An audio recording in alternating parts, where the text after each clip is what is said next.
Hi, it's Lisa with Artful Fairy Designs, and look at this adorable Let It Snow snowman sign that we are going to make today. If you have a kit, go ahead and get that out and follow along. And if you'd like a kit, go to theartfulfairy.com where you can find the kits right there for you to purchase. We have Let It Snow. I also have Snow Day. And there might be a couple other ones in there. We'll see what happens. But let's get started on making our Let It Snow. Okay, so I have gone ahead and pre-painted my board white using a sponge. You can still see the grain and everything of the wood underneath. It's not necessary to paint it white ahead of time, but I prefer that because I'm going to use a sander to just sand that down a little bit. So I'm going to take my paint, which this happens to be Heavy Fog by Anita's. And we're just going to dip that right in here. And I'm using a very damp toweling. You could use a baby wipe if you wanted to. It does the same thing, or even just a towel. And what you do is just put it across. It gives just a very translucent look to the paint as opposed to using a paintbrush, which would make it look a little bit heavier and you wouldn't be able to see through it. So we're just going to get that done real quick. So just start at the top and work your way down. And I'm just going to go back and smooth out those areas like that. Okay, so I let that first coat dry and I went ahead and put on another one. I wanted the top part to be a little bit darker than the bottom, so I just added a little bit extra there and made sure you let that dry. I'm going to take my little sander and I'm just going to lightly sand the edges. Do that little something. And then I'm also going to run it across the center just a little bit. Okay, now that I've done that, I'm going to take my snowman face. So this is your template that you can use to make his face and also make his smile. So I go ahead and I'm going to center that. I'm using a black marker. You could use a pencil if you wanted to first and then mark it after, but I'm just going to start with the black marker. And you're just going to trace around his head like that. We're going to do the eyes after we've painted the snowman, which will come next. So we'll take some white paint and we'll paint that inside. Okay, so I painted the inside of the snowman's head and I put 2 coats on there. I made sure to let it dry between each one. And I also went around with the marker for any places that I maybe got a little bit of paint on. So now that that's done, I'm going to take my white paint. I'm using a makeup sponge, which works really well when doing any kind of letters and any kind of these pieces here. With the exception of his arms, everything else, oh, and his nose, everything else will be white. So when using a sponge and using it on letters and pieces like that, you want to dab off as much as you can. Not quite dry, but not really, really wet. And you're just going to dab it on. Let me see if you can see that. Hold on. Okay, you see it? Okay. Yes. Okay. You just want to dab it on the top like that. You might have to do more than 1 coat, but that's okay. Better to do it that way than to have too much on there and then it gets down into the sides and it's kind of messy. So we're going to do it that way. Also, here's a tip for you. If you take a piece of painter's tape, flip it over so the sticky side is up, and then I've got the other sides folded under to stick to the board. You put all your pieces on there and you won't have to try to hold them while you're painting. So we'll get all of those all painted.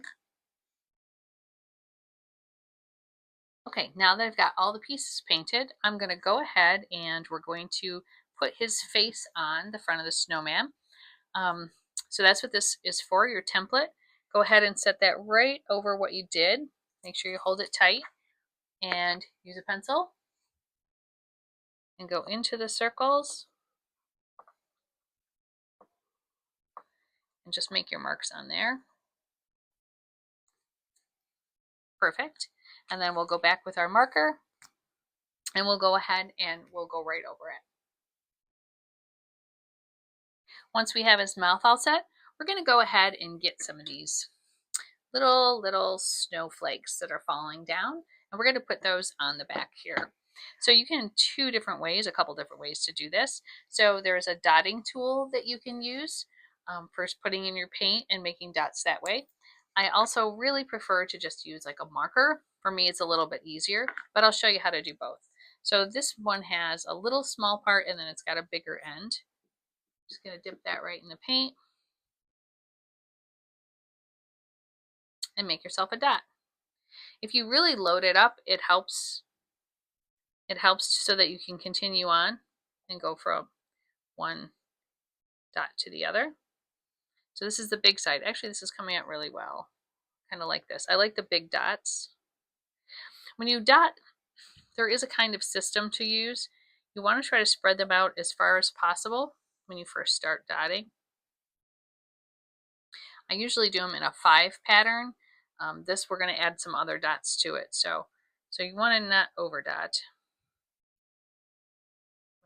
Okay. All right, so there's the big dots, and then we're going to wipe this off. I don't think I'm going to use my marker, but the marker would be the same way. I'm just going to use the dotting tool because I like it. So I want a combination of some big dots and some little dots, and just want to be sure, oh, that wasn't little, but you want to be sure when you do that, there we go, not to get your hand back in the paint. That is one of the things I have a problem with. I'm always getting my hand back in there somehow.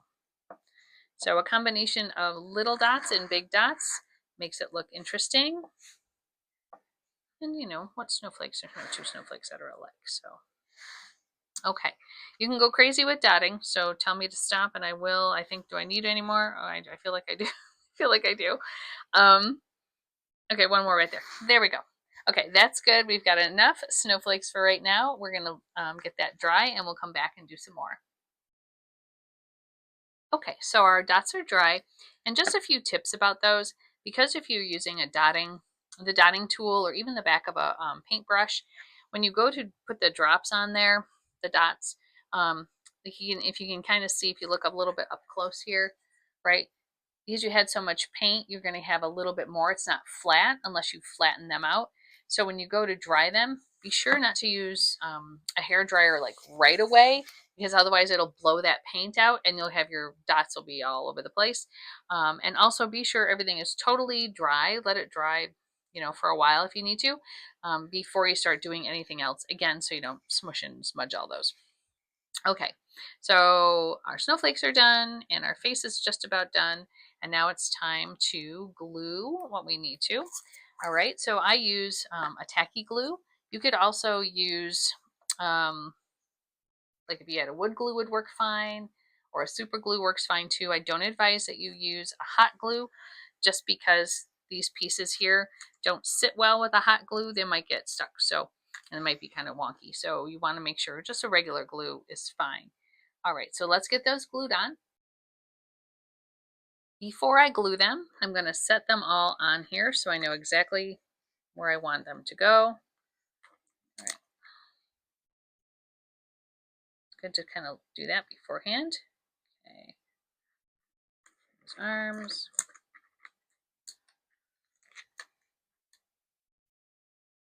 And of course his snowflakes. And can't forget his nose.